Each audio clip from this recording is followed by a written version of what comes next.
যারা চাকরি রিলেটেড গুরুত্বপূর্ণ আপডেট নিউজটি দেখার জন্য ক্লিক করেছেন, ভিডিওটিতে একটি লাইক দিয়ে কন্টিনিউ করা অনুরোধ জানাচ্ছি। আসসালামু আলাইকুম বন্ধুরা, বরাবর মতো আবার দুর্দান্ত একটি আপডেট নিউজ নিয়ে আপনাদের মাঝে হাজির হয়েছি।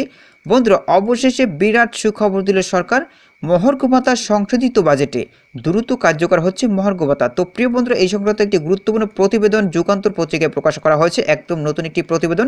আজকের এই ভিডিওটির মাধ্যমে এই গুরুত্বপূর্ণ প্রতিবেদনটির বিস্তারিত দেখে নেওয়ার চেষ্টা করবো। তাহলে চলুন মূল ভিডিওটি শুরু করা যাক।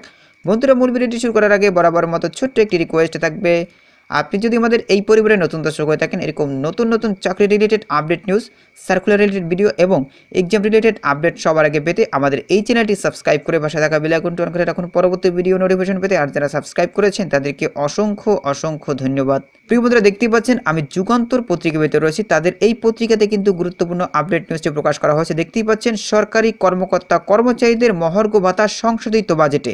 এখানে দেখতে পাচ্ছেন 23 ডিসেম্বর 2024 তারিখে কিন্তু এই নিউজটি প্রকাশ করা হয়েছে। নিচে একদম বিস্তারিতভাবে উল্লেখ করা হয়েছে। প্রিয় বন্ধুরা, এখানে দেখতে পাচ্ছেন বলা হয়েছে সংশোধিত বাজেটে সরকারি কর্মকর্তা কর্মচারীদের জন্য মহার্ঘ ভাতা খাতে বরাদ্দ রাখার চিন্তাভাবনা চলছে বলে ইঙ্গিত দিয়েছেন শিক্ষা ও পরিকল্পনা উপদেষ্টা ডক্টর ওয়াহিদউদ্দিন মাহমুদ। এই প্রসঙ্গে তিনি বলেন, বাজেট ঘাটতি সহনীয় পর্যায়ে রাখতে উন্নয়ন বাজেট সমন্বয় করতে হবে। সরকারি কর্মচারীদের বহু ধরনের দাবি দেওয়া মেটাতে গিয়ে বেতন ভাতা বাড়ানোর বিষয় আছে, মহার্ঘ ভাতার বিষয় আছে। তাই রাজস্ব খাতে ব্যয় কমিয়ে রাখা খুবই কঠিন। কাজেই সবকিছু উন্নয়ন বাজেটের উপর এসে পড়ে।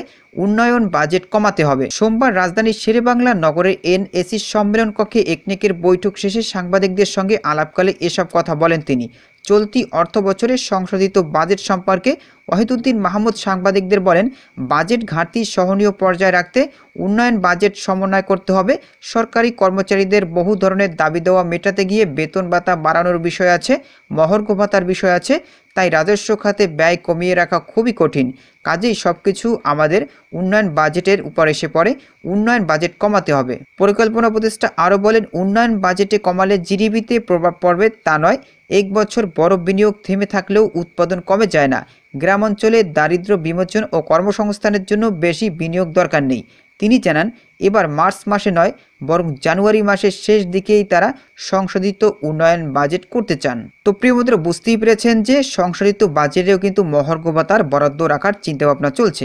প্রিয় বন্ধুরা, আশা করি আপনারা আপডেটটি সম্পর্কে বিস্তারিত জানতে পেরেছেন। আজকের এই আপডেটের মাধ্যমে একটি বিষয় ক্লিয়ার হয়েছে, সকল সরকারি কর্মকর্তা কর্মচারীদের যে মহার্ঘ ভাতা দেওয়ার চিন্তাভাবনা করছে সরকার, খুব দ্রুত কার্যকর করতে যাচ্ছে সরকার। এর কারণ হচ্ছে দেখতেই পাচ্ছেন মহার্ঘ ভাতা খাতে বরাদ্দ রাখার চিন্তাভাবনা চলছে।